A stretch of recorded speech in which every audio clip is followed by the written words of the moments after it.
Why did opportunity zones align so well with student housing? It feels like there's a natural alignment. There's a handful of campuses around the country where you had some blight on or around the perimeter, like Florida State, for instance. It's just alignment of investor interest. In this case, one of the things we liked is that the state of Nevada is growing rapidly. We're focused first on the fundamentals of the deal, that we want to make sure that those work. And then you layer on top the opportunity zone. Fundamentally, just look for the places that are going to grow. We know that the state of Nevada is going to grow. University of Nevada, these are really nice campuses, and we'd like to make sure that the schools are investing in those campuses. When we see big old building programs, the brand new business school, the brand new engineering school, that's definitely important. And the state and those universities, there's a demand for nicer, newer academic buildings. That's really quality of facilities is what really sells the on-campus experience. And it aligns so well with one of our core fundamental beliefs, whether that's at OZ Listings or just even for me myself, which is opportunity zones can make a good deal great, but they can't make a bad deal good. And so you really just have to find current opportunities that are going to be terrific with or without the opportunity zone. And then you stack that on top, and it's like icing a cake. Let's get into the deal, the project that we're going to take a look at today. Thanks so much for joining us here today, everybody. Today's session is unique in that we're doing a deep dive and case study on a very specific alignment that we believe is powerful in the opportunity zone space in particular, which is the unique alignment between opportunity zones and student housing. And especially with what's coming next for opportunity zones 2.0 as well, this is going to become hyper relevant perhaps in a year and a half. But it's already very exciting right now. Joining us are a number of folks from arguably the top student housing developer in the United States, UpCampus. For anyone who isn't already familiar with their work, you should go check them out. Absolutely incredible. We're not just going to talk high level about student housing today and why that particular asset class is so uniquely well aligned with opportunity zone investing, but beyond that, we're going to take a look at a specific deal that UpCampus is bringing to the market that is already in an opportunity zone, and how's that working and how are we seeing that come together. So I think this is a particularly exciting topic. Stephen, Donald, Tyler, thank you guys so much for joining us today. This is really exciting to have you guys here, and I appreciate your time. Thanks, Jeff. So why don't we jump in super high level? Tell us just a little bit about UpCampus, how that company came to be, and then also just how did you get into student housing? So let me share screen here quick. So I'm Stephen Buss. I've been in student housing for 20 years now, since 2005. Born and raised, grew up in the Chicago area. We operate UpCampus out of Chicago. With me today is Hammerman and Don Lee. Tyler works on all things development. Don's on our finance team. And so, we've got a team of about 60 people. We've been building for over 15 years. UpCampus has been around since 2015. I was part of a larger organization prior to that. We had worked on projects all across the U.S., all the way from Virginia to Seattle and up and down the coast. And from the map here, you can see we have a lot of Big Ten experience, a lot of Florida, a lot of Texas, somewhat as you would expect. And so, we understand fundamentally what makes student housing markets tick, and then what we like and on different campuses and what to look for across the country. So we've got a handful of projects under construction right now, 4 projects under construction: Texas A&M, Ohio State, University of Virginia, Florida State, to get an example of what we do nationwide. For those who maybe haven't been involved in this space to the extent that UpCampus does, north of 2 billion, 50,000 beds, if I'm remembering that correctly, and quite the team. Learn a little bit more about this developer and why Stephen and the incredible team has brought together. I'm curious, just from the outside looking in, why do you believe that student housing tends to be so much more resilient than traditional multifamily? I know a lot of folks on this call are already involved in the multifamily space. And so I know that there is this reputation of student housing to be more resilient, but from your perspective, what are you seeing? I think fundamentally student housing exhibits more recession resistant than other forms of residential real estate. Like one of the key things is looking for some old graphs, that were done in 2023. And one of the key things you see is that, the historical sensitivity to, changes in GDP. Student housing was one of the least volatile asset classes to changes in GDP. And it's like, scratch your head and you say, well, why is that? It's a life event driven um, need. And, basically students have been going to college for 2000 plus years. It's also fundamentally a tax advantaged, you can say tax subsidized sector. What does that mean? Well, it's like parents save for 15, 18, 20 years in their 529 plans for their kids. And then kids are generally ready to go to school. And so then there's this money in 529 plans. And when students get to college, usually then they're on the parents' dime. Also, what's kind of changed, and I'll get into this a bit more further on, is what's changed in the sector is when we went to college, we signed a joint lease. So if Jeff and I and the other guys here went to college together, all four of us would sign a lease. Every one of us signs on the lease, and then the parents, the parental guarantor, sign on as well. I assume maybe there's probably some people on the call who have probably signed one of those leases. And the good part about that is then it just allows Jeff and his parents, sign on the guarantee, and me and my parents sign. It reduces bad debt, reduces the health problem, maybe plagued student housing 20 plus years ago. I love that. It feels to be countercyclical in that whether it's GDP change, but also some of the key drivers that are impacting traditional multifamily may be inverted when we look at student housing, for instance. And I don't know exactly if that's what you're seeing at your level of the industry or if that's just the scuttlebutt that I've heard. Yeah, I would say that's just a little more steady growth. I think that you've got, it's definitely tied to enrollment growth. Returns in student housing are tied to enrollment growth. And enrollment growth is, primarily related to in-state population growth, and population growth specifically 18 to 24-year-old segment. And so, you can kind of, there's definite correlation between enrollment growth, the increase in first year enrollment, and population growth in each state.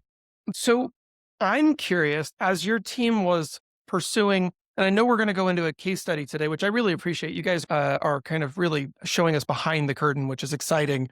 So we're going to look at a live deal that UpCampus is currently working on that's in an opportunity zone. How did you arrive at the opportunity zone conclusion? We speak with so many developers. Many times it's almost a happy accident. What was that story for you? And is this your first opportunity zone foray, let's call it? So generally we're just, we look for sites. We're first and foremost looking for sites as close as we can get to campus. Right. Pretty much every campus in the United States is urbanizing, meaning the perimeter of campus is getting more dense. All the schools are growing, and there's some schools that aren't growing, but those tend to be your tertiary schools. Listen, we live in the state of Illinois, and you've got secondary and tertiary schools in Illinois that are decreasing. For instance, like University of Illinois itself, it continues to grow. So we like to focus on the flagship institutions.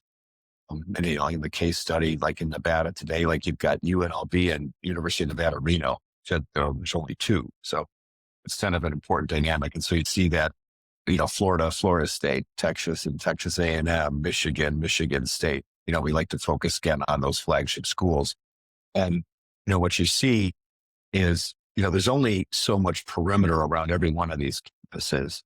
And then as the perimeter gets more and more dense, just because students want pedestrian to campus, and then I should actually look at what the cost of owning and operating an automobile was today. And, it's $500 to $1,000 a month. And so, one of the things that you've seen, one of the big trends over the last 20 years has been a decreasing reliance on automobile to get a student to and from campus. You used to see a lot of projects that were built a mile, 2 miles away. Just, increasingly you just see bigger, taller buildings with less parking. And then basically, the students can say, oh, hey, I don't need a car.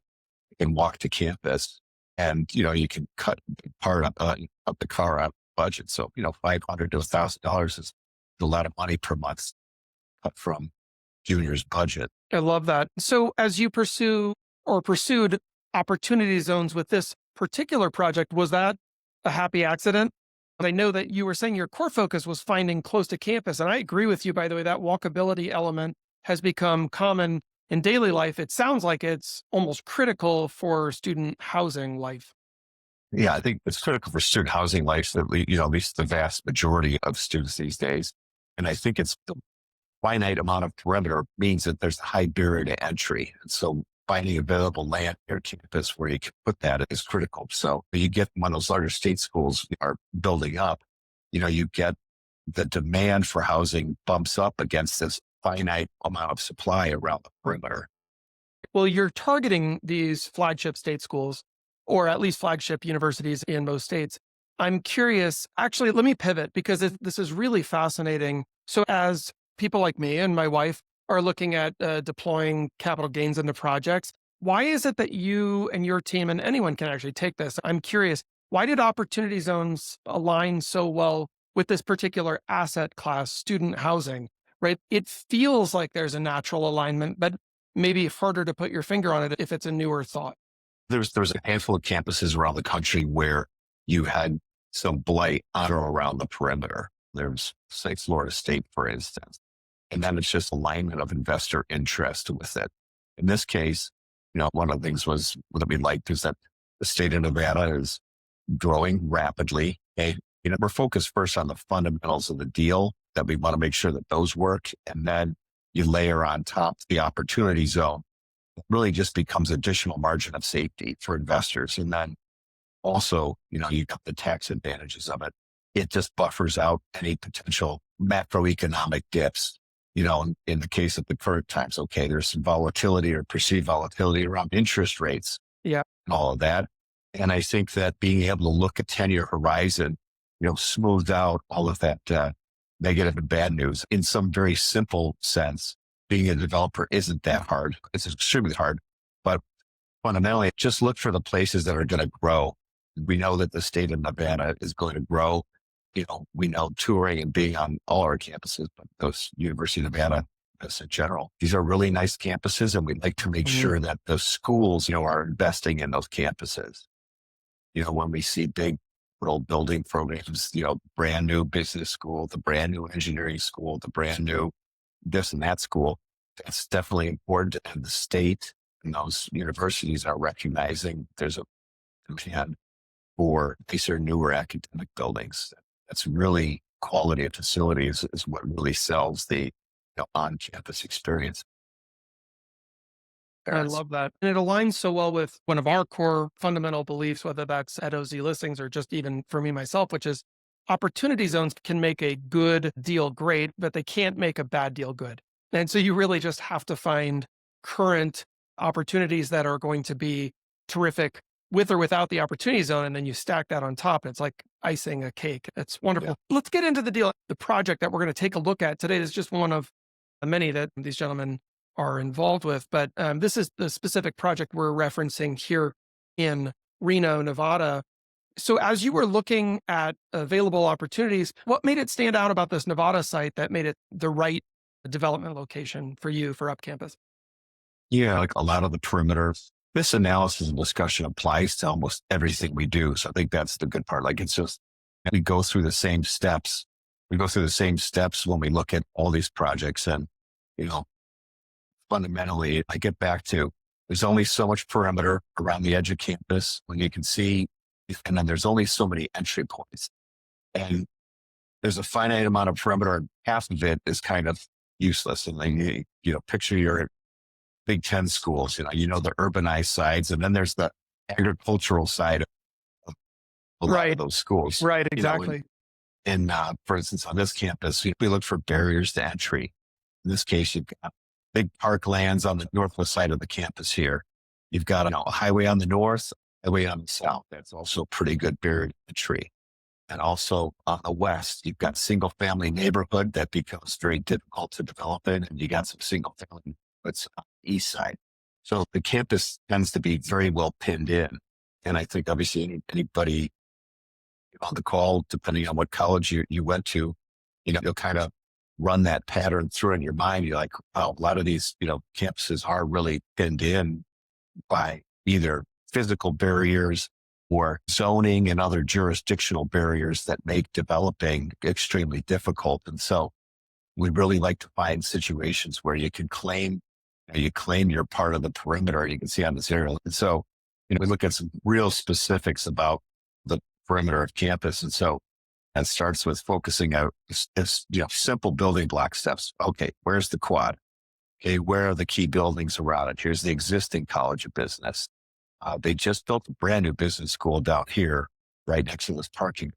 We focus on, okay, where are some here's the engineering school, here's the math and science center, here's this whole quad. We look at how many students are in every one of those colleges. You got 23,000 total enrollment. There's only so many grads, so many undergrad. And, then you look way at the north. The whole north end of the campus tends to be where all the athletic buildings are. We called the thesis, you want to be down south half of the building. Again, we're not building where it's easy. We're building where it's actually difficult to build. And, we think, we're over the target. When your walk to campus is under 4 blocks, that's great. When it's a block or 2, that's even better. Yeah, that's outstanding. And you had mentioned that many of these schools have housing shortages. As enrollment growth continues to move, it sounds like that's one of the key drivers here. Great. You have some of that data. I was curious, is that part of what drove this particular location? I think so. Let's start with the general analysis and then we'll go Yeah. to the specific. It's like the top line to any analysis, market demand analysis. What we do is, what's the top line enrollment number? Then we subtract out the number of on-campus beds. That gives us the total addressable market. So in this case, you got 23,000 students. And UNR, for instance, only has 3,200 on-campus beds. So that's 14%. That's a pretty low number.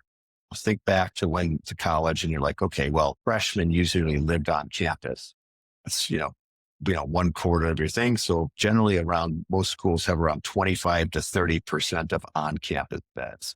Some other schools are more than that, and that's just fine. In this case, University of Nevada, Reno was so much less. There was only 14%. Means there's a ton of the students, a high percentage of the students who have to go off campus for housing. So that's a good number for us. Yeah, I would imagine. Yeah, that's a key driver. And the universities, back to your original question is we like to see that the universities are spending money on academic buildings. So in the case of, UNR, they just built a brand new business school. So it just finished this year. They finished a brand new engineering building, a block away from our site.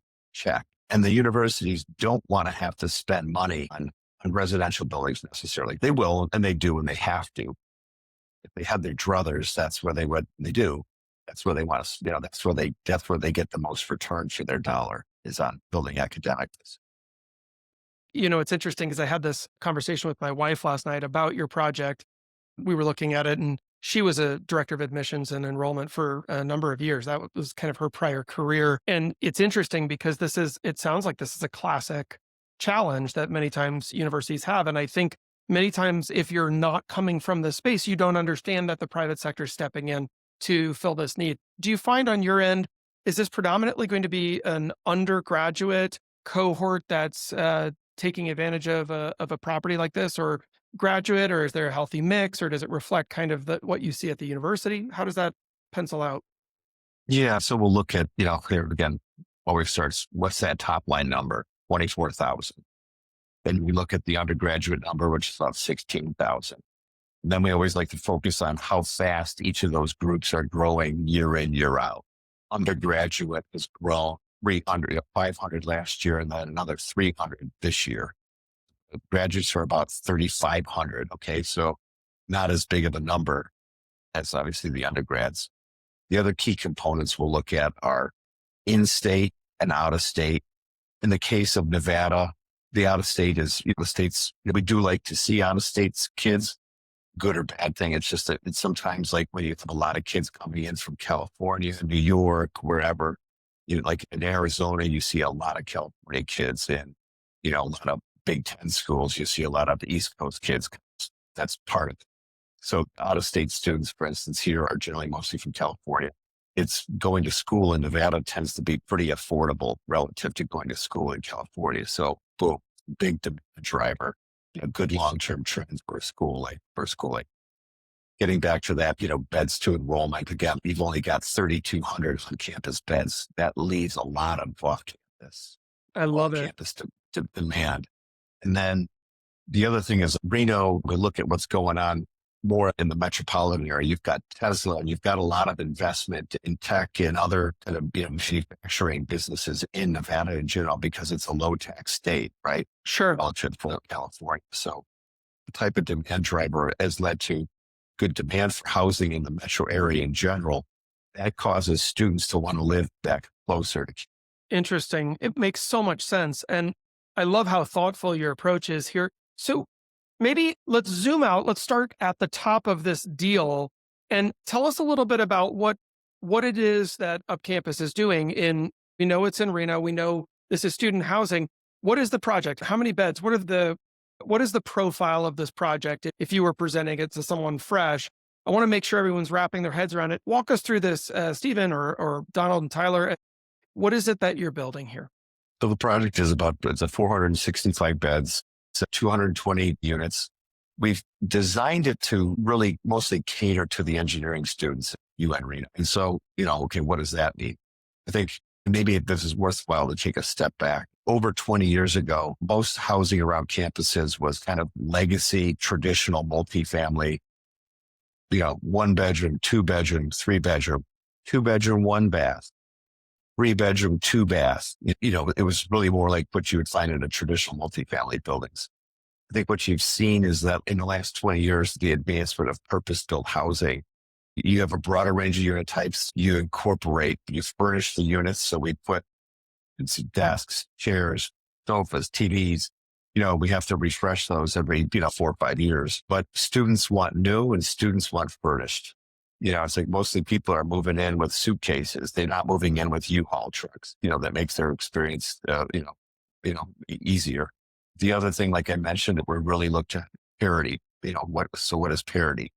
What it means in a nutshell is like, students these days want their own bathroom. If this was 20, 30 years ago, you'd have 4 bedrooms feeding into 1 bathroom. It was a very Soviet style of housing, right?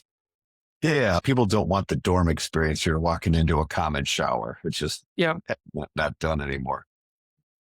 We've got a lot of some 4 bedrooms in here as well. On other campuses, we'll have 5 and 6 bedroom units.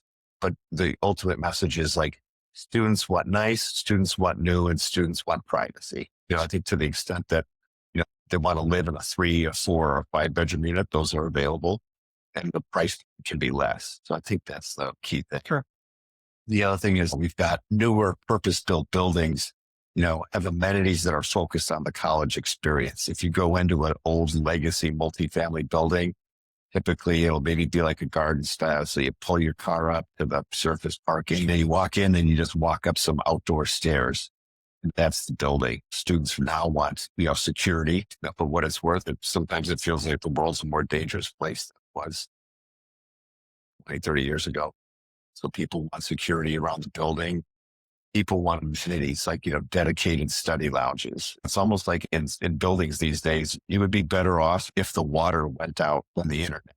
We've got buildings that are fully technology enabled where you've got high-speed internet, both hardline and high-speed Wi-Fi throughout the building, computers, printers, full business centers, within the study lounges, dedicated rooms where you can do smaller breakouts, 2-person, 4-person, 8-person, in potentially some larger, conference rooms so that people can do group projects, because collaboration's pretty important. And I think it's just one of those things where we've got state-of-the-art fitness centers that are kind of designed for that 18 to 24-year-old age demographic and a lot of wellness amenities. We try to avoid the cheesier, unnecessary, like you hear the stories about lazy rivers and that. I'd never put a lazy river in any one of our projects. We've done nice pools and everything, but the, students really do want things that functionally help them get through college. The parents want that as well. Whatever can be done to support mental wellness and health and wellness, serving the customer.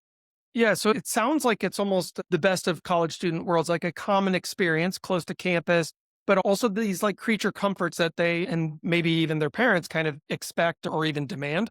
Yeah, exactly. I mean, on the right here is just a picture of the study lounge, and it's designed like a, cafe in mind, cafe look and feel in mind for your other projects from other. Yeah, this is not like when I went to college, Stephen. This is a different experience. Yeah. So here's a project we finished at Florida State, for instance, where you've got study lounge here on the right, pool in the courtyard. So you can see a lot of these are very, very highly amenitized buildings where, it's got all the feature. And I saw on one of your previous slides, so UpCampus has delivered over, it was it 50,000? Do I have that number right? Units? Yeah. In my career, we delivered over 50,000 beds. It's outstanding. Okay, so now you're in the opportunity zone space, and obviously the folks here are interested in how opportunity zones align with a project like you're doing in Reno, which I'm excited to learn about personally. Both my wife and I are overeducated. We spent too much time on college campuses giving them all of our money. But when you looked at this, how does the 10-year opportunity zone structural horizon specifically enhance student housing development, maybe even specific to this project? Yeah. I think it's just like here with the OZs, you have a benefit of long-term alignment of interest, right? You're looking on a 10-year horizon.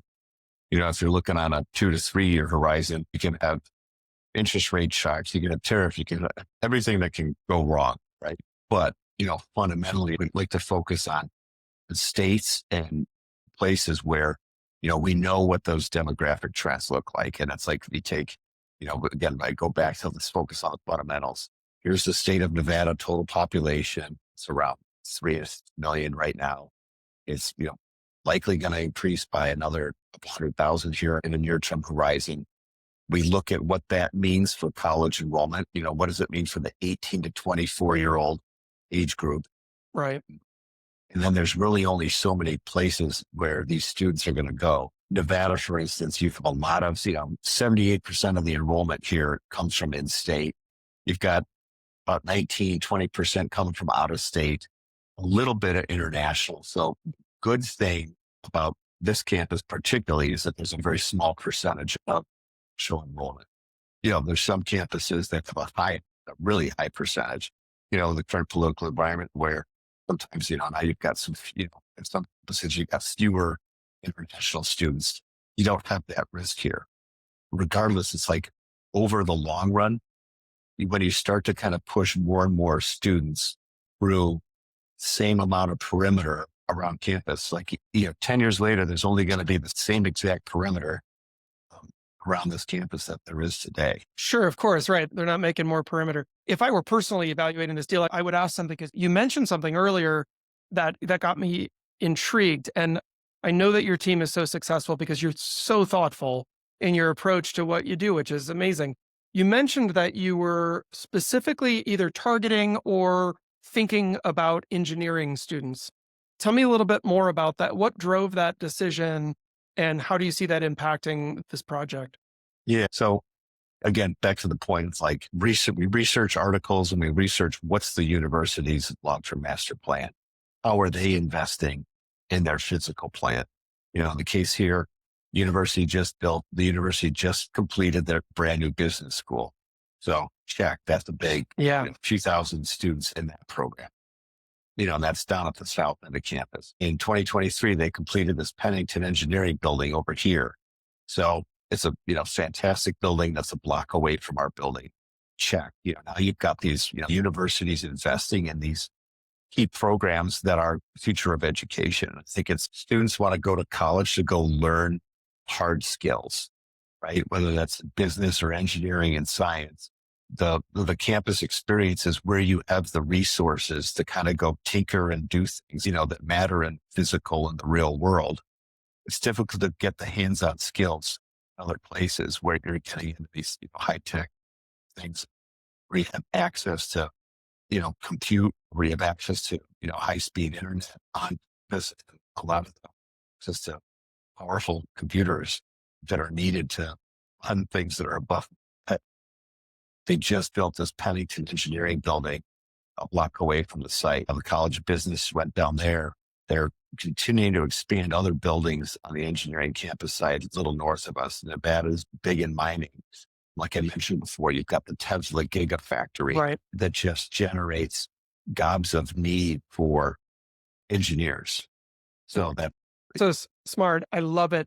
Well, and one of the things that's interesting to me, and maybe speak to this with this project specifically, is I know at least nationally that student housing typically pre-leases earlier than, let's call it, traditional multifamily. How does that improve risk management for this project? Is that something that you anticipate with this specific project? yeah, exactly. So we have a project at Ohio State, for instance. It's 325 beds. As soon as the students get back to school, they get settled in. A lot of Big Ten schools start pre-leasing right in September. Yeah. In the case of that specific project, it's already 98% pre-leased for next year, meaning the lease starts in August of 2026 and then goes through 2027. Schools like, University of Nevada, Western schools tend to be later leasing schools. So, you'll start now in the fall and then spring is really the big prime leasing. So, in traditional multifamily, people are renting 60, 90, 120 days out. In student housing, they're leasing, 180 days or more out. So you know what your occupancy is going to look like for the following year. So, and by the way, I recognize some of the names of some of the folks on this call. And so we have some serious players on here, which is exciting. And so as people are looking at what type of investor tends to gravitate towards this type of OZ structure and why? And maybe feel free to go through some of the return profile that you're anticipating for this project. I mean, in this case, obviously, I think on an OZ basis, it's investors seeking the tax advantages, that the OZ offers. Yeah, absolutely. So Yeah. family offices, high net worth, and particularly people with rolling cap gains. What are you anticipating seeing on this project in particular? It's like generally when we do a lot of projects that are not in an OZ, we'll build them with a development partner and then we'll go recapitalize them with a pension fund or a long-term, somebody who wants to hold the project long-term. So you've got this high return thing with a middle, like a pension fund type return. Right. Okay. In this case, it's like, these are investors that want the best of both worlds across a longer term horizon. I think the thing that we're looking at is get through it. On the long haul, we're looking at about a 3x return over a 10-year period. On a shorter duration, on a 5-year hold, it's around a 2x. And then over a 10-year hold, it's around a 3 times equity multiple, a 10-year hold. And that's using conservative leverage where we generally only work around 60% loan to cost. We don't go lever up to in the 70s or 80s. Sure. We just don't see the need for it. It just results in more interest cost that you should have for a project during the construction period. So we're underwriting to about a 6-7 yield on return on cost on an untrended basis. So that's with like today's rents divided by our costs. That's how we look at it. We're trending, meaning the rent increases happen between now when we start and 2 years when we finish. The trended rents is kind of additional margin of safety. That's beautiful. Well, and thank you for sharing this. And by the way, again, for anybody who wants to do a deeper dive, the project's called Nova Reno Project.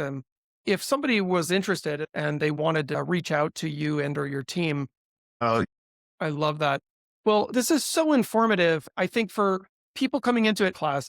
And obviously, when we're talking with one of the best in the game, it's always exciting to learn what's coming next, what's the next big project. And so for anyone on the call who wanted to take a deeper look, I wanted to make sure that they had access to this. Any other thoughts or high level, if you had to summarize, I guess maybe one key takeaway, OZ meeting great student housing, what would you like people to remember here? high growth state equals enrollment growth. I think there's just a limited ability. One of the key things is that's the growth in demand. And there's very little to no supply. We're the only project that's actually is building permit ready. That's awesome.